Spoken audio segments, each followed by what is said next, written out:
And obviously super excited to be with our friends from the SRA and Food Made Good and Julianne, who is always such a gracious host when we do these webinars. On behalf of the brand, um, we always get very excited about being able to share any stories around sustainability.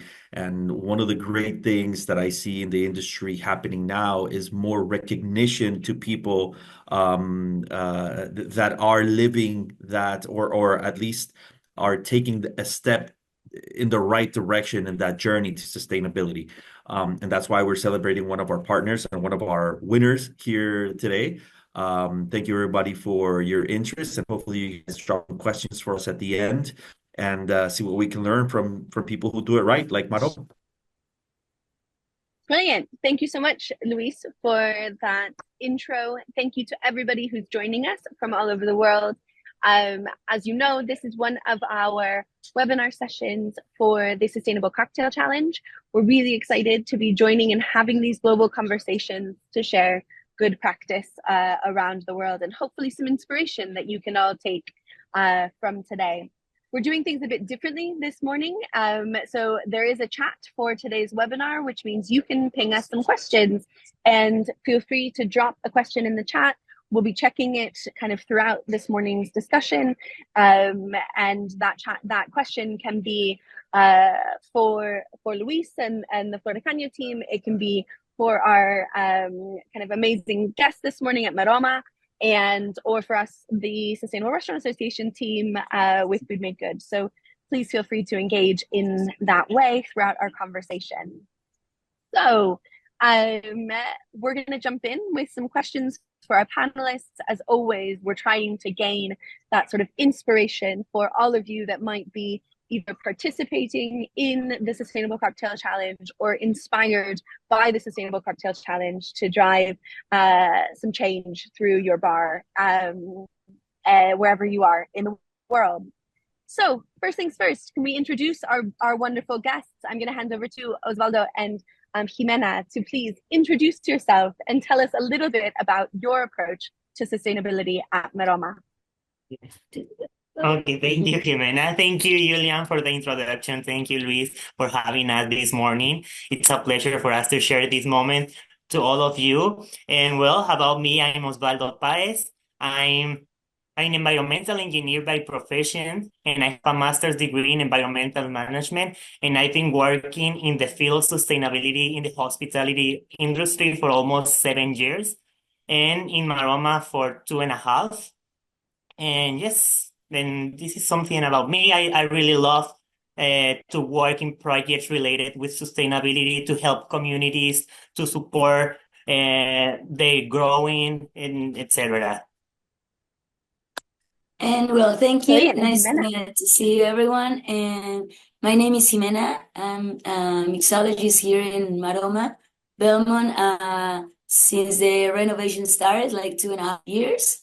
So I've been working really close with Osvaldo to make like a nice program of like a cocktail program with the most important part with like keeping and respecting the sustainability.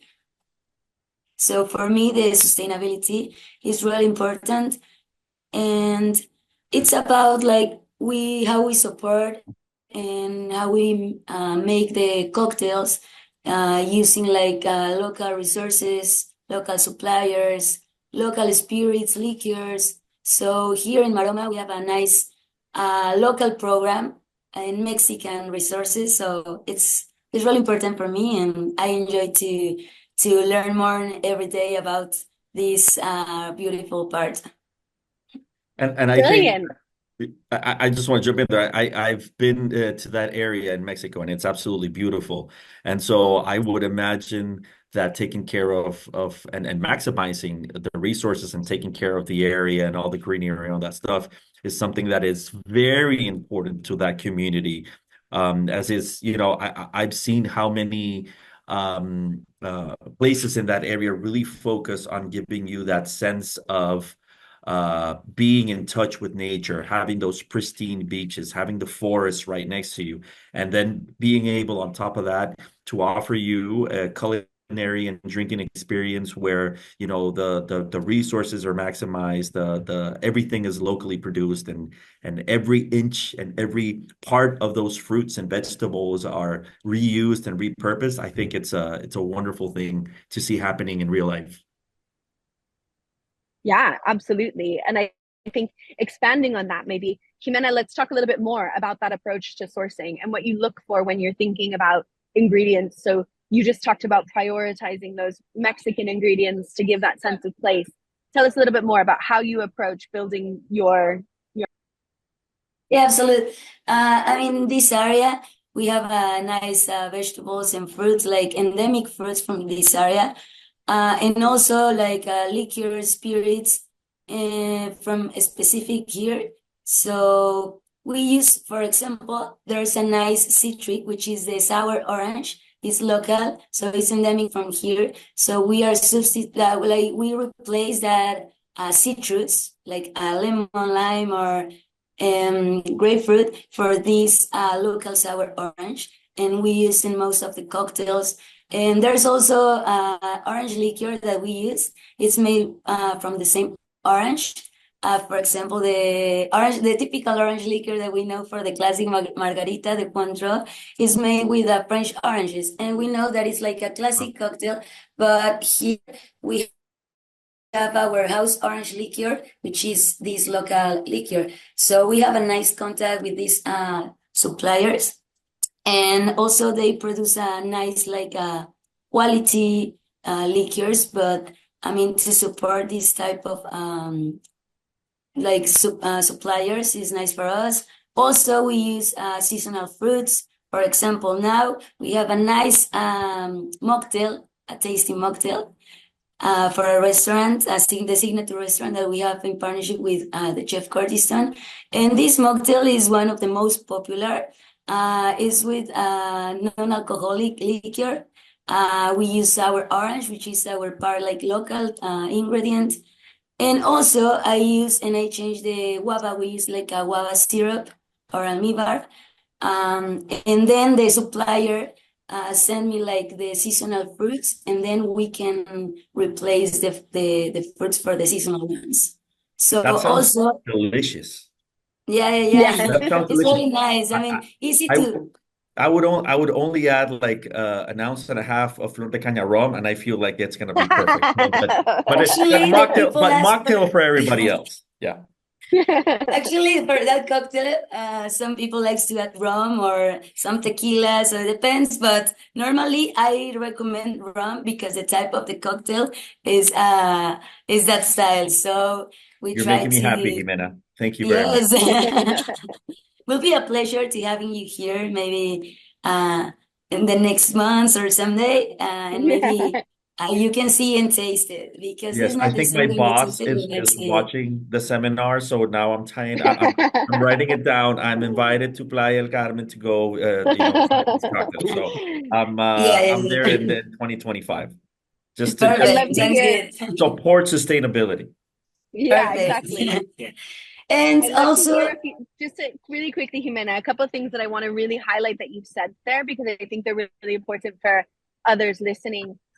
You mentioned around this idea of like taking what is a classic ingredient, but like in your orange liquor, but that those ingredients are coming from far away, and looking at how you can swap for something local, and how you can recreate that flavor profile using a local ingredient. And I think that's a really valuable piece of this conversation around how you bring back the that connection to local farmers. You also mentioned engaging with that supplier and having them tell you what's coming up or what's going to be in season, so that you can swap your cocktails around. So having that format where you can be responsive to what is available. And one of the things that we know is, because of climate change, because of the way that our food system works, seasons can be spiky, and there's times when things are available, there's times when they're not, there's gluts, and so having that flexibility to respond to what's in season, I think, and create those cocktails of the moment is really exciting.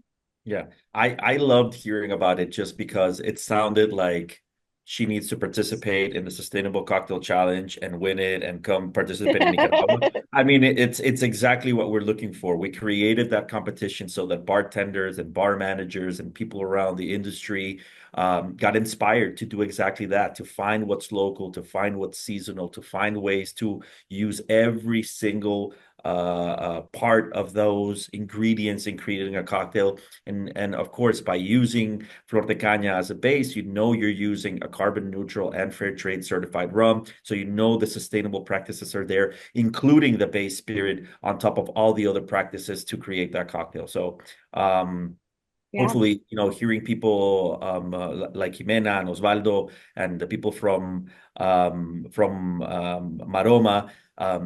the other people listening in, and we have over 40 people already in the chat room, and the many more that are going to watch this seminar later can get inspired and say, hey, I can do that too. And I think I can make a very nice cocktail with this local fruit or that local fruit, and find ways to, bring that 360 approach to sustainability. Yes, Luis. Yeah, And I would brilliant. like to add that we have worked very close with Jimena and all the FAMB team to work in a philosophy in zero waste bar in our two bars in Bambuco and Freddy's bar. One of my favorite cocktails from Freddy's bar or from Bambuco, sorry, is the mole mezcal, where Jimena, using their imagination, she uses the hair of the baby corn to prepare a soda for the cocktail, and also the remaining leaves of the baby Amazing. corns are used to serve the snacks of the bars. So it's using the mezcal that is a typical distillery, right? The liquor from Mexico. So for me, it is the clear example of the zero waste philosophy we are looking for in all of our cocktails. Some of them it can be possible, in some of them it cannot, but we are always thinking outside the box, how to avoid waste. And we have here some projects, for example, of the transparent glass bottles that we have in the bars we transform them by local artisans, and we have these alebrijes. So these alebrijes Beautiful. are a gift. That's so cool. We give to our guests every Tuesday. So the zero waste philosophy expands not only in the restaurants, but also to the rooms, to the guest experience, to teach them how can we take sustainability further. Because, for example, we also reuse we have a nice Mexican like house wines that we use like a lot. So we reuse the empty bottles to like keep the batches in the bar. And then ones that is like because we clean it, but we use like for a few times, and then we send it to make these nice alebrijes. So it's a really Those nice are so cool. And I love that. First of all, I love the cocktail that you were just talking about. I don't know about you, Luis, but it reminded me of last year's winner of the Sustainable Cocktail Challenge, exactly. and the kind of the cocktail that Julie did. And I think that sort of sense of place where you are using an ingredient in it, you were talking about the corn and the baby corn, and an ingredient that's very culturally relevant and important, connecting it with a spirit that is relevant and important, and then you're really thinking about all aspects of that ingredient and how that becomes something. And then what also is super exciting to hear is thinking about the sort of guest connection and the way that they take that home. So I know that we've seen sometimes in the Sustainable Cocktail Challenge the way that bartenders have engaged their community in designing vessels, for example, for their drinks, or in designing snacks or takeaways or things. And that alebrije and that idea that somebody gets to walk away with something that reminds them of that experience. And that not only is a zero waste kind of story for them to tell, hey, guess what, did you know this alebrije that I put on my shelf when I get home from this is not just a great memory of my trip, but it also is a second life for those bottles. I think that's a beautiful story. Yeah. In healthy communities. Oh, sorry. No, exactly. And I think, if you look at sustainability from like three pillars of it, you look at how you treat the environment, but also how you treat your collaborators, and then how you treat the communities by adding that other wrinkle of having glass makers in the area be able to repurpose it. You're just adding another thing into your sustainable practices.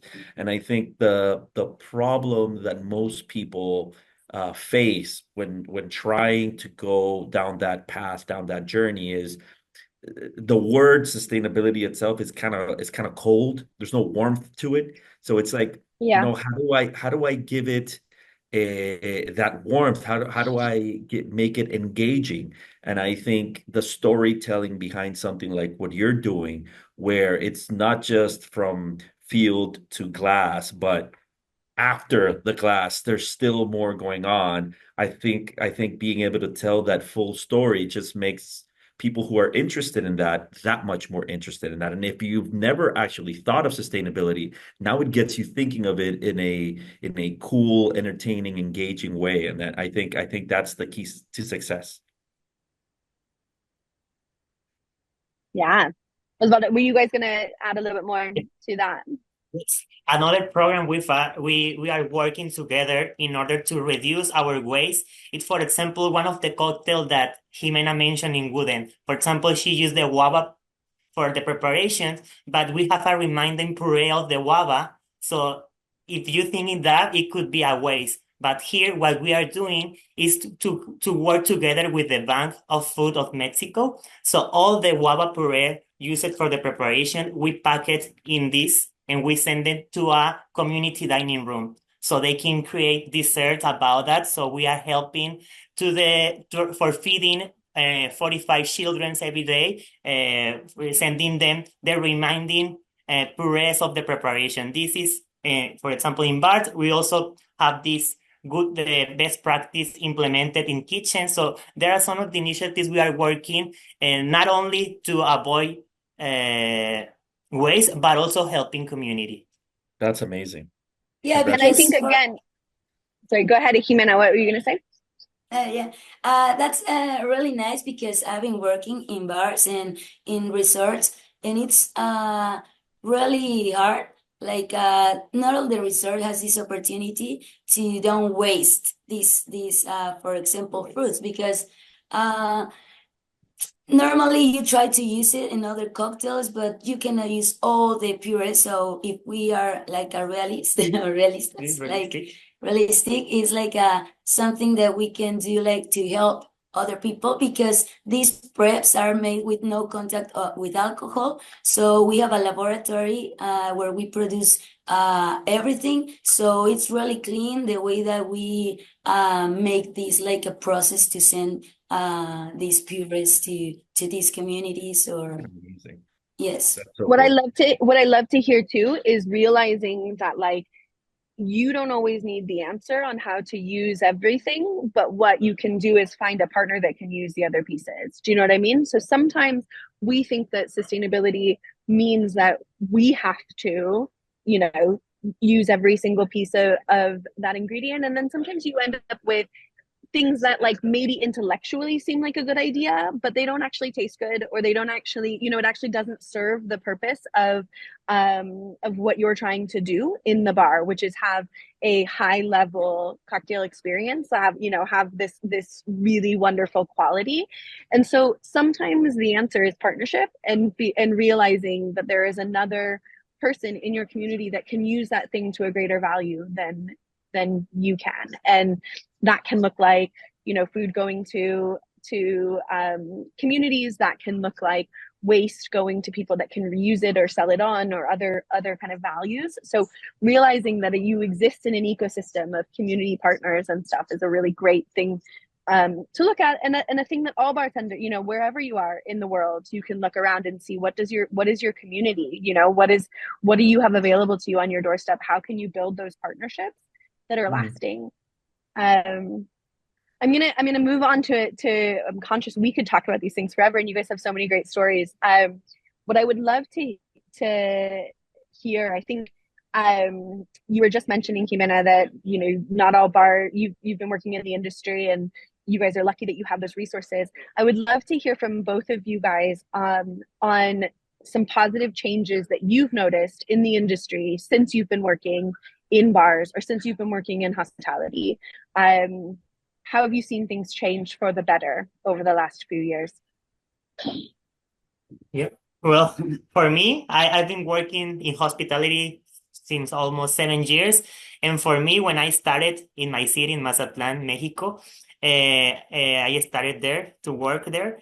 And for me, sustainability in bars were just not use plastic straws because they harm turtles. For me, now it's incredible how sustainability can be taken further until sourcing, until this program to rescue food. So for me, that's the has been a big change how sustainability has been taken today and the importance it has for our guests and for all. And I need thanks to all of the NGOs, all of the people that are very interested and committed to make sustainability a reality, and also to teach people what is sustainability, because people some of them remains only or think that sustainability is only segregates correct the waste or to buy local, but it's really, I can say that it's a science, because you have to think in all of the scenarios, and it is something, as you mentioned before, that we cannot do alone. We need allies, and that's why it's very important to work with many people and many companies and many NGOs to make it possible. Brilliant. Yeah. I think that's such a perfect kind of analogy for this competition as well, to realize that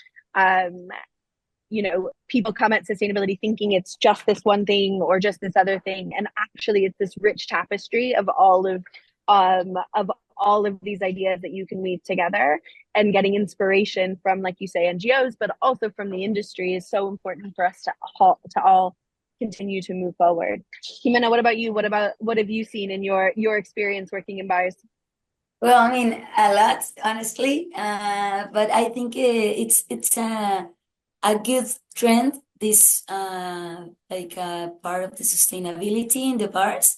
And I was about to say, like a few years ago, it was just like the straws, but it's more about it's more personal about each bartender, how they understand the sustainability. And it's not just something like to make art, to follow the rules. It's something about like, what are we doing for tomorrow, for us? And I mean, just to respect the environment. Like, it's more personal, I think, but I think it's growing, and it's changing in a good way. And the bartenders or the industry is more conscious about how to use their resources. And I think that's the point, like just to guide like their resources, and don't make like also for me it's like more simple cocktails with less resources. Also, it's nice for a cocktail, because sometimes we think like, a lot of sustainable ingredients, but a lot of ingredients in the same cocktail. So I think sometimes you need to think like simple, but like using like in a good way the resources that you have. Agree. Yeah, I love that. I think, Go ahead, Luis. yeah, I think from my perspective, just the fact that we're able to have this conversation now, just the fact that it's not a niche thing anymore, where it's these very specialty bars or restaurants or hotels that offer this kind of experience, that are into sustainable cocktails or at least sustainable practices. I think you're starting to see that it's just become part of the conversation.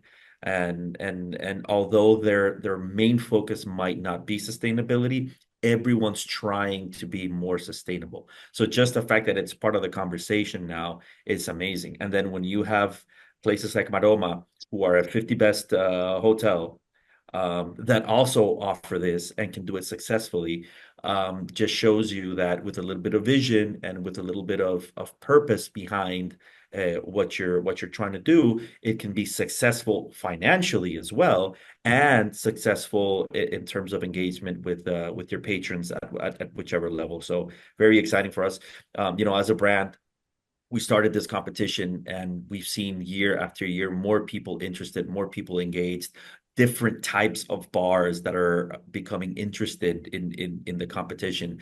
And it's truly a global thing, right? I mean, we had our winner from Thailand, but we've had winners from UK and we've had winners from Panama. So we have so many people participating, and that's when that the word is kind of spreading, and that the idea of sustainability is like taking on when you see it as a thing, and all of these different bars and restaurants participating in the competition. So it's very exciting for us to be a partner to places like Maroma, and help them get the word out. And I think, like you say, the way that the conversation has expanded over the few years of this competition, and then over the last few years in the industry, from this niche thing to more broad, it is amazing to see people applying their own point of view. So that because I think that maybe 5 years ago there was a sense that sustainable cocktails meant some sort of sacrifice, like that it was, again, what we were saying, this kind of idea of intellectually a good idea, but like tasty maybe not, or like, does everybody want to go to a bar for an intellectual experience? Not really.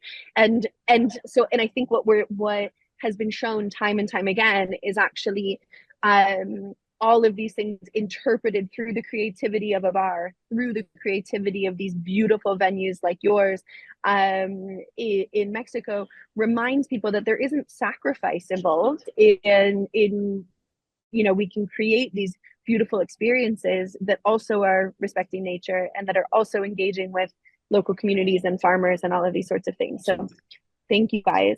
A question about the future for you. What is one thing that you still would like to see change in terms of the future of the bar industry? For me, thinking about engineering, I would like to see in bars more efficient equipment for the bars, because Jimena in her lab used some some equipment for the distillation, but the energy consumption of those equipment is not the the best one. So I think talking about in my field, the efficiency of the equipments in bars could be something that we can improve. And also the packaging where ingredients come from. Yes, some ingredients, 100%. Some ingredients we don't have local, and we have to use, for example, sugar or other syrups comes in plastic or in other packaging that are not friendly with the environment. So it's something that we can improve in the short future, not longer. I'd like to see, more bars and restaurants buy into the idea of having a section on their menus that is dedicated to sustainable cocktails. Just so that when a person shows up to one of these businesses, they can make a decision and say, do I want to get the regular cocktails that we normally see, or do I want to try these sustainable cocktails? And then it becomes a multiplying effect, because before I worked at Flor de Caña, sustainability was not something that I thought of, not something that I spoke of, nothing like that. But after it starts getting in your head and you start having the conversations, then you start applying those things at home, then you start applying those things in your everyday life. And so by putting that out there and just having the word out there, it becomes more a part of the social consciousness of of everyone, and I think that can have that multiplying effect. Absolutely agree. It's so interesting, right? Because this links to this bigger piece, which around storytelling and around talking. How do we talk about these things? And I think you mentioned earlier, Luis, around sometimes the word sustainability can feel cold. And so what we actually do and what we need, creative bartenders like those of you that are on the call this morning, and Jimena, you as well, that can kind of interpret and communicate through the drink, through the language on the menu, through the storytelling, through the experience, these values and these ideas, right? Because otherwise you use big words like sustainable and it might confuse people or might not. So that connection and that storytelling and that, like you say, that multiplier effect of continuing to emphasize that story over and over again, because so yeah, I agree with you, Luis, that whether that's on menu, whether that's through your communications, the ways that you share on your social media, let's, as a community of bartenders, keep sharing these ideas. Competitions like this, they're great for sharing that story. Maroma won the Eco Hotel Award, and a week later, a friend of mine who was booking a room and was looking at Maroma sent me a screenshot of the website. They'd already put their prize on their website, and I thought that was great because it just shows that it's something that they feel excited about and very proud about getting a recognition like this. And I think the more people that get behind that idea and get a sense of pride in being sustainable, then it's just going to take off. Yeah, I agree. I'm conscious of time. I'm going to throw out to attendees. Please, if you have a question that you would like to ask, feel free. You also know where to find us on social channels, so please do engage with us on social media as well. Engage with us on Instagram. And I think we're coming to our quick fire part of our conversation. So my first quick fire question for all of you guys is a current seasonal ingredient that is a favorite for building drinks right now. We're in November. We're getting into kind of festive season. What is your current favorite seasonal ingredient? Osvaldo, Jimena, tell us. Jimena. Well, now we have the pink guava, and also my favorite is the mandarin. So now we're starting with this really nice seasonal fruit, the mandarin. So I love it because it's like in this moment this mandarin is really sweet, sour. So to create cocktails is amazing, and you have like a seasonal cocktails that the guests can enjoy in this season. So that's my fruits now. Me too. I was excited when you said guava because I just had a conversation a couple of weeks ago where I thought that was going to be like the next boom in cocktails. Like I think guava is going to come in really, really strong in 2025 because I just think it makes for great cocktails. Yeah. You heard it here, folks. Luis's predictions for 2025. Yes. Guava cocktails. Guava cocktails. You'll see it. I guarantee it. Love it. Love it. Osvaldo, did you have another one that you wanted to add there? Or? No, the mandarin. Also, it's my favorite fruit. It's the season. So yeah, it's delicious. Perfect season to get all of that beautiful citrus. Yeah, excited. Okay, what about classic order? If you were going into kind of any bar in the world and you don't know their specials, what's your classic go-to drink order?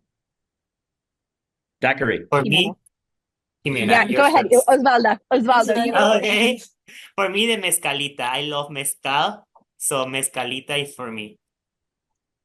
Wonderful, love it. For me, my first, it depends. I mean, it depends. The place or the what bar. Day is it? What time is it? Exactly, it depends a lot. But the weather, the city. Am I alone? Am I with friends? It's it's a loaded question, Julian. True. Sorry, guys. But sorry. I can tell you like my first options. Like I love mezcal, tequila, or rum. That's are like my three options. And if I want to drink a cocktail, my favorite is the espresso martini. So if Okay. I ask for a cocktail, espresso martini. If I drink just like neat, it's tequila, rum, or mezcal. Well, All right. I love it. Jimena, make sure you try the espresso martini with our 12-year rum. It is amazing. I'll do Amazing. it. Try it and then get back to me. It's Okay. 11 morning, so let's start There you with go. some coffee. Perfect. Let's go. I got a tin right here. Let's. I was gonna say, I think I have some Flor de Caña 12 at home. Maybe I should give that a try. Okay, now my kind of favorite question, which is inspiration. So three bars around the world that you guys are inspired by, or three people that you follow on Instagram that inspire you. I think one of the things that we're trying to create here with these conversations for the Sustainable Cocktail Challenge is a real sense of a community around the world that is engaged in the industry, that is having these conversations, that's inspiring each other. And I know every year that when everybody kind of descends on Nicaragua and goes to La Isleta, you get this sense of 50 new bars that you want to follow, and people whose careers you want to follow, because everybody's done something really inspiring and interesting. So tell us, Jimena, who do you look to for inspiration when it comes to cocktails? And hopefully those that are watching can join you in following their careers as well.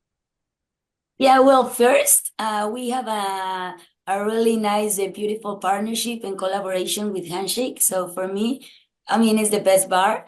And we have a menu, Bambuco. It's our signature cocktail bar since the renovation. This is like a classic Mexican, but cocktail bar. And we have this really tasty menu with in collaboration with Handshake. So for me, Beautiful. they are now like the best like example of hospitality and good flavor cocktails and like a lot of things. And next, one of my favorite was when I was in London, the Connacht Bar. The service, the cocktails, everything is like amazing. And the third is an kind of new bar in Mexico City, Tlecan. It's like the style of like completely Mexican. You can order for a nice cocktail or you can order for a mezcal or tequila, just sit with a beer. So that's like my reference of bars. Different, completely Love different, it. but like good references. I love it. Osvaldo, do you have some bars that are inspiring you, or Instagram accounts that you follow for inspiration? For in bars, I don't have much experience as Jimena, but I love Yeah. handshake philosophy. That's why part of our partnership with them. And also, another NGO that inspires me is not related with F&B, but it's another partnership of Maroma, is Parley, how they transform and how they handle sustainability into guest experience, into people experience, and how they inspire people to get part of the sustainability is something that it's one of my favorite NGOs around, and in an account I follow. Brilliant. Great. We've got one question from our audience that I want to make sure to answer before we say goodbye. There was some congratulations again to Maroma, but a question, what could be a second use of the tangerines or the mandarins that you guys have been talking about as a seasonal ingredient? So you're using the juice. How are there other ways that you guys think about using other parts of that ingredient? You compost, huh? Yes, we have three programs in our bus to reduce the waste. The upcycling with the alebrijes, talking about the glass bottles. With the food is the Al Rescate program, and all the leftover that are not useful for feeding the children are sent it to compost. We have a compost system in our hotel, so we compost all the orange peel, the mandarin, etc. All the citrus are composted and are used in our gardens. That's why it is our zero philosophy waste bar. Yeah, so that end of life is really important, talking about making sure that you can compost it, get that nutrients back into soil that you can kind of bring back into the system. Other just things that you can be thinking about are you get all those nice oils in the peels of the citrus, and so looking at how you can maximize that and use the zest. You can use that zest in salt or in sugar, and you get that flavor from the oils into your salt or into your sugars, that can kind of be used in second life. So there's lots of kind of ways to make sure that you're really squeezing the juice from that orange, getting all of the bits that are usable, and then, like you say, ensuring a kind of best case scenario end of life, which is compost. So brilliant. Great. Well, I think we don't have any other questions from our audience, but it's been so great to sit and chat to you guys, and hear about the wonderful things that you guys are doing at your bar. I hope everybody that's watching continue to follow the work that's happening at Maroma, continue to follow the work that's happening through the Sustainable Cocktail Challenge at Flor de Caña, and of course at Food Made Good. We love to share these stories of things that are happening around the world as well. So thank you everybody for joining us this morning, and we hope to see you in our next conversation. Goodbye. Thank you guys very much. Yeah. Have a great one. Thank you. Bye.